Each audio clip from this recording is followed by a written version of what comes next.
अमावस्या और पूर्णिमा दो बहनों की कथा। एक राज्य में एक राजा और एक रानी रहते थे, जिनकी 4 संतानें थीं, 2 लड़के और 2 लड़की। एक लड़की का नाम पूर्णिमा तथा दूसरी लड़की का नाम अमावस्या था। पूर्णिमा घर के कामों में निपुण थी और घर का पूरा काम करती थी और भगवान की पूजा अर्चना भी किया करती थी। इसके अतिरिक्त वह गौ माता की सेवा भी किया करती थी। और उसकी दूसरी बहन अमावस्या ना ही घर का कोई काम करती थी, ना ही भगवान की पूजा अर्चना करती थी और ना ही गौ माता की सेवा करती थी। पूर्णिमा सर्वगुण संपन्न थी। फिर भी राजा और रानी अपने दोनों बेटों तथा पुत्री अमावस्या को ही प्यार किया करते थे और वह पूर्णिमा से प्यार नहीं करते थे। उसके साथ भेदभाव किया करते थे। राजा के चारों पुत्र और पुत्री धीरे धीरे बड़े हो रहे थे। जब वे बड़े हो गए, राजा ने अपने दोनों पुत्रों का विवाह योग्य कन्याओं के साथ करा दिया। इसके बाद रानी ने राजा से कहा कि अब दोनों पुत्री विवाह के योग्य हो गई हैं और इन दोनों का विवाह भी करा दो, लेकिन पुत्री अमावस्या का विवाह किसी बड़े खानदान में कराना और पूर्णिमा का विवाह किसी गरीब परिवार में कराना, क्योंकि पूर्णिमा को केवल भगवान की पूजा पाठ करना ही पसंद है और गाय की सेवा करना पसंद है। अब रानी ने राजा को दोनों पुत्रियों का रिश्ता तय करने के लिए भेज दिया। राजा ने अपने पड़ोसी राज्य में जाकर वहाँ के राजा के पुत्र से अमावस्या का रिश्ता तय कर दिया और वहीं पास के गांव में जाकर एक गरीब परिवार के लड़के से पुत्री पूर्णिमा का रिश्ता भी तय कर दिया। यह सारी बात जाकर राजा ने अपनी रानी से बताया तो रानी यह सोचने लगी कि अब देखते हैं कि भगवान इसकी मदद कैसे करते हैं। यह बहुत पूजा पाठ करती है और भगवान में मगन रहती है। पूर्णिमा का भाई और उसकी भाभी पूर्णिमा से बहुत प्यार करते हैं, क्योंकि पूर्णिमा उनके घर के कामों में उनका साथ देती है और कामों में उनका हाथ बटाती है। और यही उनकी दूसरी बहन अमावस्या उन पर अपना रोब जमाती है और घर का कोई कार्य नहीं करती। कुछ समय बीत जाने के बाद दोनों पुत्रियों का विवाह हो जाता है। राजा और रानी विवाह के बाद अपनी दोनों पुत्रियों को विदाई देते हैं। विदाई देते समय राजा और रानी पुत्री अमावस्या को बहुत सारा धन और दौलत देकर विदा करते हैं और पूर्णिमा को कुछ भी नहीं देते, खाली हाथ अपने घर से विदा करते हैं। इसके बाद दोनों बहनें अपने अपने ससुराल को चली जाती हैं। कुछ दिन बीत जाते हैं और एक दिन अमावस्या अपने घर पर शिव जी की कथा रखती है, जिसमें वह सभी गांव वालों को निमंत्रण देती है और अपनी बहन पूर्णिमा को नहीं बुलाती। जब गांव की सभी औरतें अमावस्या के यहाँ जाती हैं, तो यह सब दृश्य पूर्णिमा अपने घर के दरवाजे के बाहर बैठकर देख रही होती है। तब वहाँ से गुजर रही औरतें पूर्णिमा से कहती हैं कि तुम्हारी बहन के यहाँ शिव जी की कथा रखी है, क्या तुम नहीं चलोगी? पूर्णिमा ने कहा, मुझे निमंत्रण नहीं आया है, मैं नहीं जा सकती। सभी गांव की औरतों ने पूर्णिमा से कहा, बुलाया नहीं तो क्या हुआ, भगवान शिव की कथा है, तुम हमारे साथ चलो। गांव की सभी औरतों की बात मानकर पूर्णिमा भी उनके साथ भगवान शिव की कथा में अमावस्या के घर चली जाती है। जब अमावस्या की नज़र पूर्णिमा पर पड़ती है तो वह कहती है कि तुम यहाँ कैसे चली आई, मैंने तो तुम्हें बुलाया नहीं था। खैर कोई बात नहीं, अब तुम आ गई हो तो चुपचाप बैठी रहना। और यह कहते हुए अमावस्या ने पूर्णिमा की गरीबी का भी मजाक उड़ाया। पूर्णिमा की आंखों में आंसू आ गए और रोते रोते मन ही मन पूर्णिमा भगवान शिव से विनती करती है, हे भगवान, क्या पूजा पाठ करना गलत है? गौ माता की सेवा करना गलत है? आखिर मेरी गलती क्या है? आप मुझ पर अपनी कृपा दृष्टि कब बनाएंगे? पूर्णिमा बार बार भगवान शिव से यही कहती रहती है। इतने में शिव कथा पूरी हो जाती है और अमावस्या भगवान का प्रसाद बांटने लगती है। वह सभी लोगों को प्रसाद देती है, लेकिन पूर्णिमा को वह प्रसाद नहीं देती। पूर्णिमा बिना प्रसाद के ही अपने घर लौट जाती है। रास्ते में वह यह सोचते हुए चलती है कि यदि बच्चे उससे कथा का प्रसाद मांगेंगे तो वह उन्हें क्या जवाब देगी। उसने सोचा था कि वह अपने मायके अपने भाई और भौजाई के यहाँ जाएगी और वहाँ जाते हुए बच्चों के लिए कुछ लेकर जाएगी। ऐसा सोचते हुए वह अपने घर वापस लौट आई। घर वापस लौटकर आने के बाद वह अपने पति और बच्चे से कहती है कि वह अपने मायके जा रही है। पति ने कहा ठीक है। और कुछ समय के बाद पूर्णिमा अपने मायके के लिए रवाना हो गई। चलते चलते रास्ते में एक चबूतरा आया जिस पर तुलसी का पौधा लगा था। उस चबूतरा पर एक बूढ़ी अम्मा बैठी हुई थी। वह कोई और नहीं, साक्षात तुलसी माँ थी। उस बूढ़ी माता ने पूर्णिमा से कहा, बिटिया तुम कौन हो और कहाँ जा रही हो? पूर्णिमा अपना परिचय देती है। परिचय देने के बाद बूढ़ी औरत ने पूर्णिमा से कहा कि यहाँ तुलसी का पौधा सूख रहा है, इसमें थोड़ा सा पानी डाल दो और इस चबूतरे की साफ सफाई कर दो, जिससे मुझे थोड़ी ठंडक मिलेगी। पूर्णिमा ने कहा ठीक है माँ, मैं तुलसी में पानी डाल देती हूँ और यहाँ की साफ सफाई भी कर देती हूँ।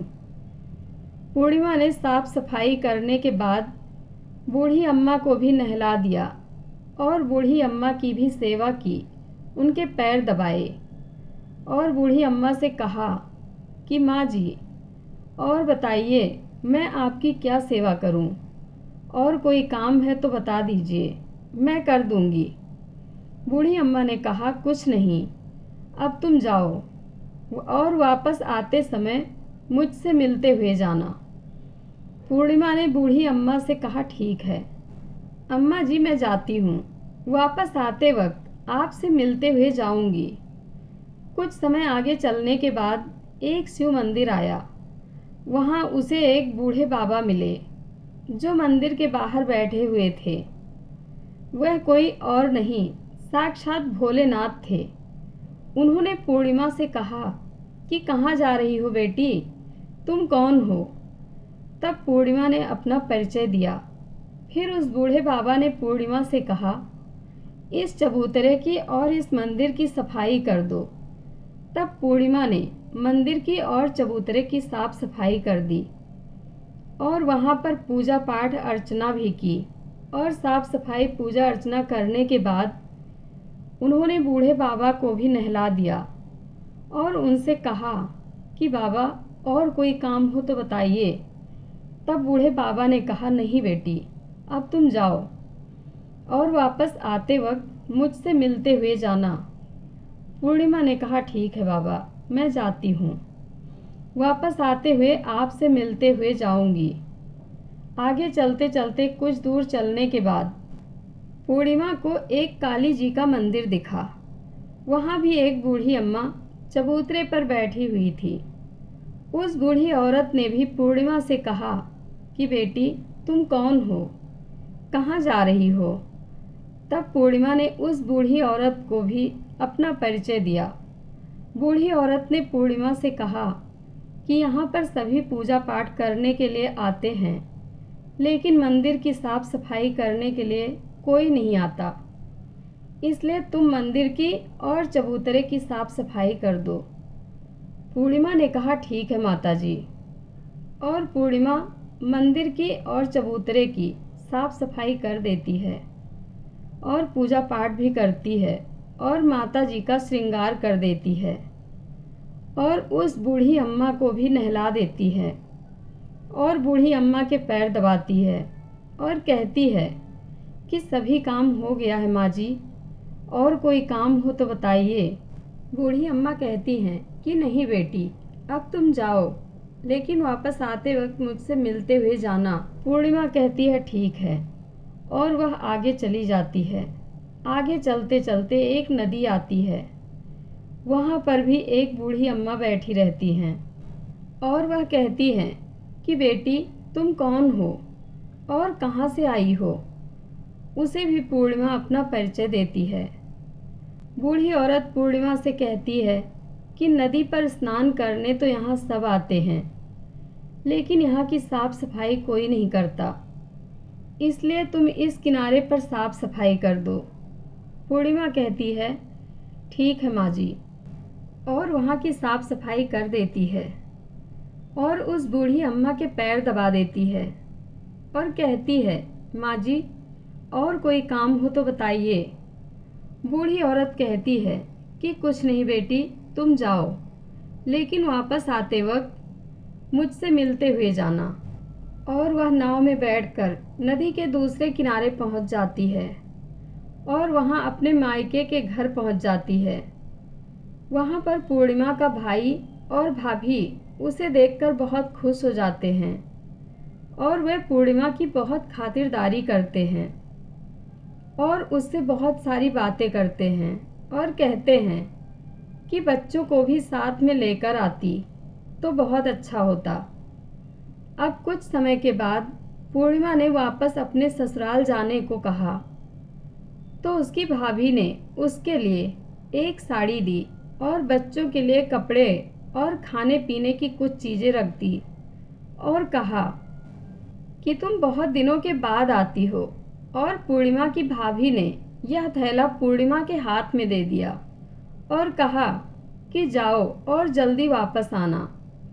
इसके बाद पूर्णिमा वहाँ से अपने ससुराल के लिए रवाना हो गई और उसी नदी के किनारे पहुँची और नाव में बैठकर दूसरे किनारे पर उतर गई।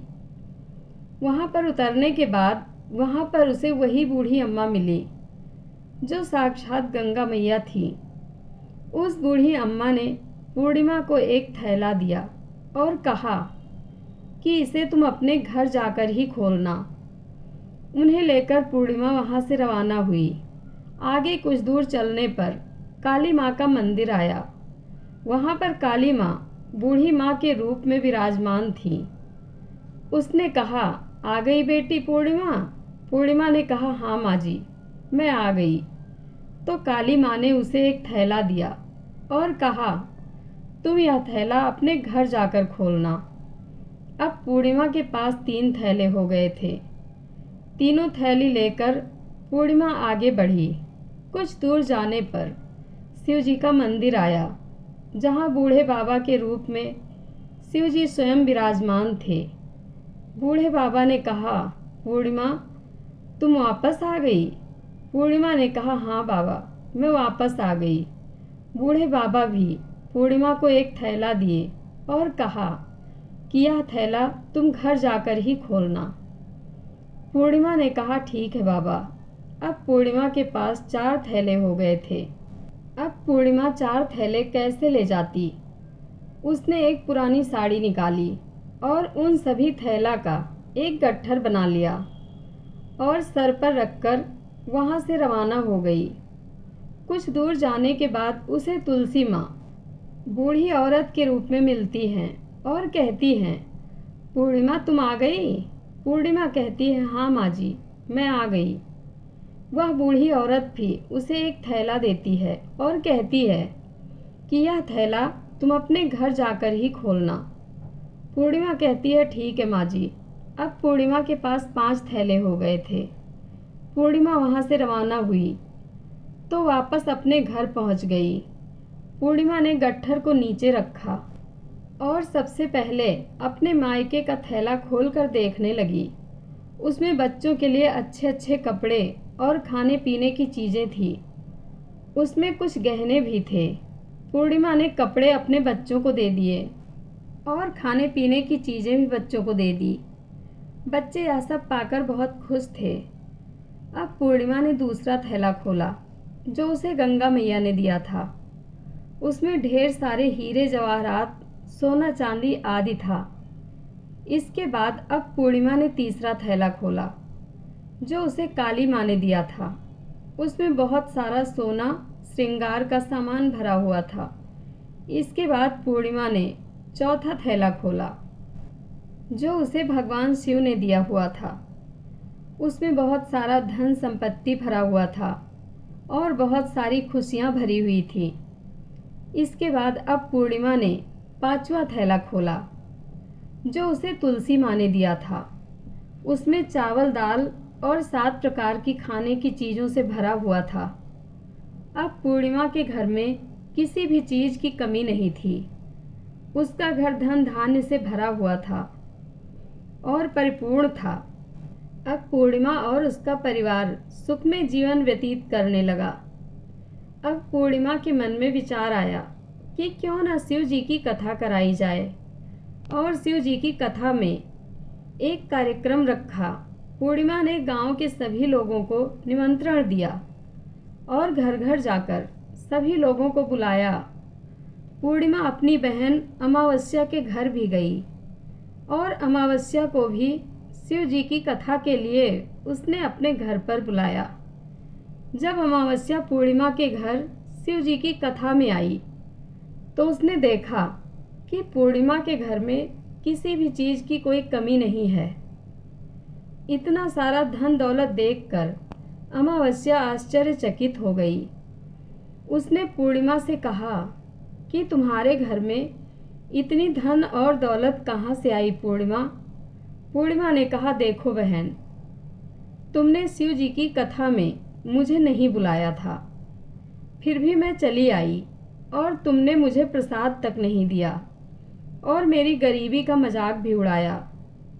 उसके बाद मैं अपने घर आ गई और घर आते हुए मन ही मन में मैं सोच रही थी कि अपने मायके जाऊंगी और मैं अपने मायके चली गई और जो कुछ घटना इस बीच हुई वह सभी घटना अपनी बहन अमावस्या को बताती है। तो अमावस्या कहती है कि तुम भी मुझे प्रसाद मत दो और मुझे डांट लो, लेकिन पूर्णिमा ने कहा कि यह तो भगवान का प्रसाद है, मैं तो सबको दूंगी और तुम्हें भी दूंगी। फिर भी अमावस्या ने प्रसाद नहीं लिया और वह सीधे अपने घर चली गई।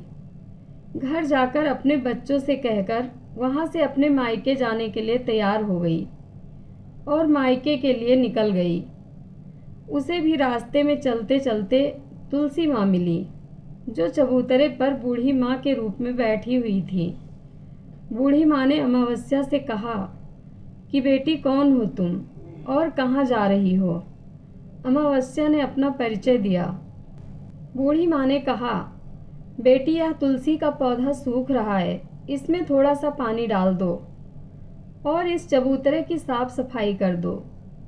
इस पर अमावस्या ने कहा, बुढ़िया, तुझे दिखाई नहीं दे रहा कि मैंने इतनी महंगी साड़ी पहन रखी है, यह गंदी हो जाएगी। ऐसा कहकर वह वहाँ से आगे चली गई। आगे जाने पर उसे भगवान शिव मिले। उनसे भी उसने ऐसा ही कहा। उसके बाद आगे जाने पर उसे काली माँ मिली। उनसे भी उसने यही सारी बातें कही। आगे जाने पर उसे गंगा माँ मिली। उनसे भी उसने यही सब कहा और आगे चली गई। इसके बाद अमावस्या जब नाव में बैठने लगी तो उसे नाव में फूलों की जगह कांटे भरे थे जो उसके पैरों में चुभ रहे थे। किनारे पर उतरकर वह मायके चली गई। जब वहाँ उसे उसकी भाभियों ने तथा भाइयों ने देखा तो मन ही मन में कहने लगे कि काम की न काज की, 2.5 मन अनाज की, अब आ गई हो तो ठीक है। पूर्णिमा तो हमारे काम में हाथ बटाती थी, यह कोई काम करेगी तो नहीं। अब उन्होंने खाना बनाया और खा पीकर सभी सो गए। अमावस्या जब सुबह उठी और अपनी भाभियों से कहा कि मैं अपने ससुराल जा रही हूँ। उन्होंने कहा, ठीक है, जाओ। अमावस्या बोली, पूर्णिमा को तो तुमने एक थैला दिया था और मुझे कुछ नहीं दोगे क्या? भाई और भाभी ने कहा कि तुम घर जाओ, थैले तुम्हारे घर पहुंच जाएगा। फिर अमावस्या वहां से निकल गई। और नदी के किनारे पर पहुंची। वहां गंगा मैया बूढ़ी औरत का रूप धारण करके बैठी हुई थी। बूढ़ी माँ ने कहा, आ गई बेटी? तो उसने कहा, हाँ मैं आ गई। तुमने पूर्णिमा को एक थैला दिया था और मुझे नहीं दोगी क्या? बूढ़ी अम्मा ने कहा, तुम घर जाओ, थैले तुम्हारे घर पहुंच जाएंगे। इसके बाद आगे जाने पर उसे काली मैया मिली, जिसने भी अमावस्या को यही कहा। इसके बाद आगे जाने पर उसे शिव भगवान मिले, जिन्होंने भी अमावस्या से यही कहा। इसके बाद आगे जाने पर उसे तुलसी माँ मिली और उसने भी अमावस्या से यही कहा कि तुम घर जाओ, थैला तुम्हारे घर पहुंच जाएगा। अमावस्या अपने घर पहुंच गई। आंगन में उसने देखा, वहां पर 5 थैले पड़े हुए थे। अमावस्या ने मन ही मन सोचा कि अब तो मेरे पास बहुत सारी धन और दौलत आ जाएगी। जल्दी जल्दी उसने सभी थैले को खोला। किसी में मिट्टी थी, किसी में पत्थर, किसी में कंकड़ और किसी में कोयला। उसे मायके से भी कुछ नहीं मिला था। इन थैले में कुछ भी नहीं था।